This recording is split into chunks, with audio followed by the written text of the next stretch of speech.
ایک ماہ بعد میری بیوی اپنے میکے گئی اور جاتے ہوئے کہا کہ کل وہ مجھے ایک بہت بڑا سرپرائز دے گی۔ جب وہ شام کو واپس آئی تو بہت خوش تھی، مگر مجھ پر دوبارہ دولت کا بھوت سوار ہو چکا تھا۔ میں اس کی خوشی کی وجہ جانے بغیر اپنے پرانے شیطانی منصوبے پر عمل کرنے کے لیے بے چین تھا۔ رات کے اندھیرے میں نے اسے دھوکے سے چھت پر بلایا اور اسے بے رحمی سے مار کر اس کی لاش پرانی ٹینکی میں چھپا دی۔ میں نے تمام ثبوت مٹائے اور صبح ہوتے ہی شور مچا دیا کہ میری بیوی گھر سے بھاگ گئی ہے۔ میں نے اس کی عزت اچھالی، جہاں تک کہ اس کے اپنے گھر والے بھی اسے برا بھلا کہنے لگے۔ میں اندر ہی اندر اپنی اس کامیابی پر جشن منا رہا تھا۔ میرا نام برہان ہے۔ میری شادی میری ماں نے اپنی پسند سے کروائی تھی۔ ان کا ماننا تھا کہ میں اس لڑکی کے ساتھ خوش رہوں گا۔ میرا بچپن شدید غربت میں گزرا تھا۔ والد صاحب صبح سے شام تک مزدوری کرتے اور جو تھوڑی بہت کمائی ملتی وہ ہم 6 بہن بھائیوں کے کھانے پینے میں ہی ختم ہو جاتی۔ میری ماں بھی گھر میں کوئی نہ کوئی ہنر آزما کر مشکل وقت کے لیے کچھ پیسے بچانے کی کوشش کرتی تھیں۔ ہم نے ہمیشہ روکھی سوکھی کھا کر ہی وقت گزارا تھا۔ مجھے یہ تنگ دستی کی زندگی زہر لگتی تھی، جہاں ہر چیز کے لیے ترسنا پڑتا تھا۔ دوسروں کو اچھا کھاتے پہنتے دیکھ کر میرا دل تڑپتا تھا۔ میں نے تہیہ کر لیا تھا کہ میں کسی امیر لڑکی سے شادی کروں گا تاکہ یہ غریبی ختم ہو۔ میری شکل و صورت تو اچھی تھی، مگر جیب خالی تھی اور میں کوئی کام کاج بھی نہیں کرتا تھا۔ جب میں نے ماں سے اپنی اس خواہش کا ذکر کیا کہ میری شادی کسی امیر گھرانے میں کروائیں تو وہ پہلے تو حیران ہوئی اور پھر مجھے سخت ڈانٹا۔ وہ کہتی، غریب کی اولاد ہو، اپنی اوقات کے مطابق خواب دیکھو۔ ان کا کہنا تھا کہ پہلے خود کچھ بنو، پڑھو لکھو اور محنت کرو۔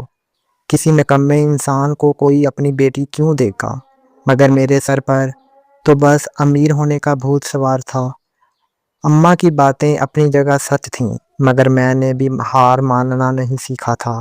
میرا تو بس ایک ہی جنون تھا، شادی کرنی ہے تو کسی ایسی لڑکی سے جو دولت مند ہو اور جس کے پاس پیسوں کی ریل پیل ہو۔ اپنے اس خواب کو سچ کرنے کے لیے میں نے اپنی شخصیت پر کام کرنا شروع کر دیا۔ میں جانتا تھا کہ آج کل کی لڑکیاں جیب سے زیادہ ظاہری چمک دمک اور خوبصورتی سے متاثر ہوتی ہیں۔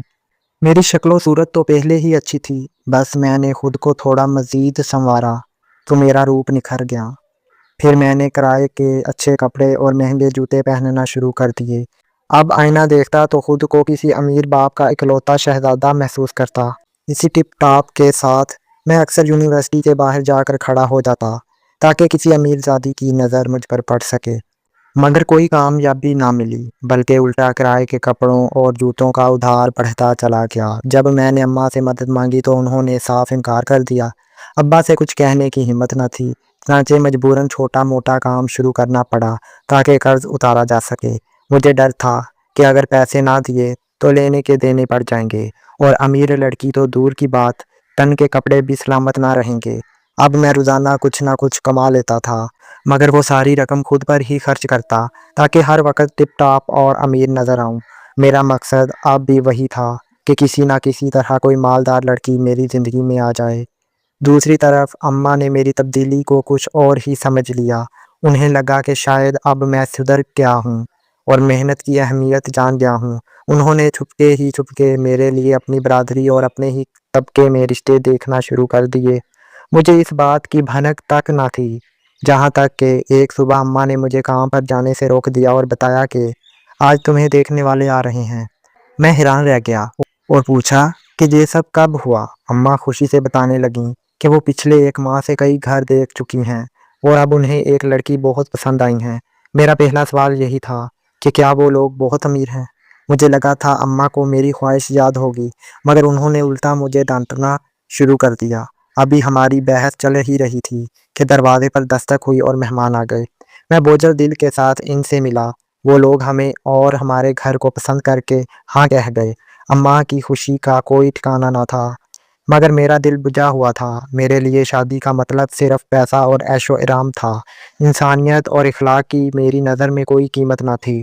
اماں اس کے برعکس کردار اور نیکی کو دولت پر ترجیح دیتی تھیں، اس لیے انہوں نے میرے ہر احتجاج اور انکار کو رد کر دیا۔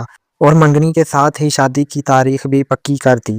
میں اس صورتحال سے بہت بددل ہو چکا تھا اور ہر قیمت پر یہ رشتہ ختم کرنا چاہتا تھا، مگر میری تمام کوششیں ناکام رہیں۔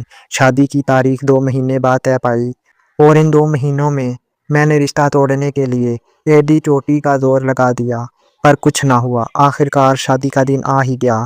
میری ماں اپنی پسند کے اس رشتے پر بہت خوش تھیں، مگر میرے چہرے پر بیزاری اور غصہ صاف نظر آ رہا تھا۔ نکاح ہو جانے کے بعد بھی میرا دماغ بس اسی دھن میں تھا کہ اس لڑکی سے پیچھا کیسے چھڑاؤں۔ سوچتے سوچتے اچانک میرے ذہن میں ایک شیطانی منصوبہ آیا اور میرے لبوں پر مسکراہٹ پھیل گئی۔ مجھے اس انچاہی شادی سے جان چھڑانے کا راستہ مل گیا تھا۔ اب بس رات کے سناٹے کا انتظار تھا تاکہ سب اپنے اپنے کمروں میں چلے جائیں اور میں اپنے خطرناک منصوبے پر عمل کر سکوں۔ جیسے جیسے وقت قریب آ رہا تھا، میرا دل نامعلوم خوف سے دھک دھک کر رہا تھا، کیونکہ جو میں کرنے جا رہا تھا وہ بہت ہولناک تھا۔ تمام رسومات سے فارغ ہو کر جب میں کمرے میں داخل ہوا تو اپنی نئی نویلی دلہن کو بیڈ پر بیٹھے پایا۔ اسے دیکھتے ہی نہ جانے کیوں میری دھڑکنیں بے ترتیب ہو گئیں اور میرا وہ سنگ دلانہ منصوبہ لمحوں میں دم توڑ گیا۔ اس کی معصومیت اور خوبصورتی دیکھ کر میرا ارادہ بدل گیا۔ میں نے سوچا کہ اب جب نکاح ہو ہی گیا ہے اور وہ اتنی پیاری شریک حیات ہے تو پھر یہ سب کیوں؟ میں نے اپنے تمام برے خیالات کو جھٹک دیا اور اپنی بیوی کی طرف قدم بڑھا دیے۔ وہ لڑکی غریب تھی یا امیر، اس وقت یہ بات میرے لیے معنی نہیں رکھتی تھی۔ ہم دونوں ابتدائی چند دن بہت خوش رہے اور شادی کی اس خوشی میں یہ بالکل بھول گیا کہ میں نے کبھی اس کے خلاف کوئی سازش بھی سوچی تھی۔ تقریباً 1 ماہ بعد میری بیوی اپنے میکے گئی اور جاتے ہوئے کہا کہ کل وہ مجھے ایک بہت بڑا سرپرائز دے گی۔ جب وہ شام کو واپس آئی تو بہت خوش تھی، مگر مجھ پر دوبارہ دولت کا بھوت سوار ہو چکا تھا۔ میں اس کی خوشی کی وجہ جانے بغیر اپنے پرانی شیطانی منصوبے پر عمل کرنے کے لیے بے چین تھا۔ رات کے اندھیرے میں نے اسے دھوکے سے چھت پر بلایا اور اسے بے رحمی سے مار کر اس کی لاش پرانی ٹینکی میں چھپا دی۔ میں نے تمام ثبوت مٹائے اور صبح ہوتے ہی شور مچا دیا کہ میری بیوی گھر سے بھاگ گئی ہے۔ میں نے اس کی عزت اٹھا لی، جہاں تک کہ اس کے اپنے گھر والے بھی اسے برا بھلا کہنے لگے۔ میں اندر ہی اندر اپنی اس کامیابی پر جشن منا رہا تھا۔ ابھی یہ تماشا ختم ہی ہوا تھا کہ میرے موبائل پر ایک کال آئی۔ دوسری طرف موجود شخص نے بتایا، مبارک ہو، آپ کی بیوی کی 5 کروڑ کی لاٹری نکل آئی ہے۔ یہ سن کر میرے پیروں تلے سے زمین نکل گئی۔ مجھے معلوم ہوا کہ اس نے 1 سال پہلے لاٹری ڈالی تھی، جس کا کوپن کوڈ اس نے اپنی ٹانگ پر چھپا کر باندھا ہوا تھا۔ میں بدحواسی میں چھت کی طرف بھاگا تاکہ وہ کوڈ حاصل کر سکوں، لیکن جیسے ہی ٹینکی کا ڈھکن کھولا، وہاں کا ہولناک منظر دیکھ کر میرے رونگٹے کھڑے ہو گئے۔ میں ڈر کے مارے واپس کمرے میں آ گیا۔ میرا پورا جسم پسینے میں شرابور تھا۔ لاٹری کی خوشی اب ایک خوفناک عذاب بن چکی تھی۔ میں نے فرار ہونے کا سوچا، مگر احساس ہوا کہ اب کہیں بھی بھاگنا ممکن نہیں۔ پہلی بار مجھے اپنی لالچ اور گھناؤنے فعل پر شدید پچھتاوا ہوا، مگر اب بہت دیر ہو چکی تھی۔ جس دولت کی خاطر میں نے اپنی خوبصورت بیوی کی جان لی تھی، وہی دولت اب میرے سامنے تھی، لیکن اسے پانے کی قیمت میری اپنی بربادی بن چکی تھی۔ میں نے سوچا کہ دن دہاڑے نکلنا خطرناک ہے، اس لیے رات کے اندھیرے کا انتظار کرنے لگا۔ خوف کے مارے میری زبان کو تالا لگ گیا تھا اور مجھے ہر انسان شک کی نگاہ سے دیکھتا محسوس ہو رہا تھا۔ رات ہوئی تو اماں میرے کمرے میں آئیں اور میری پریشانی دیکھ کر سیدھا سوال کیا، سچ بتا، تو نے اپنی بیوی کے ساتھ کیا کیا ہے؟ وہ کہاں ہے؟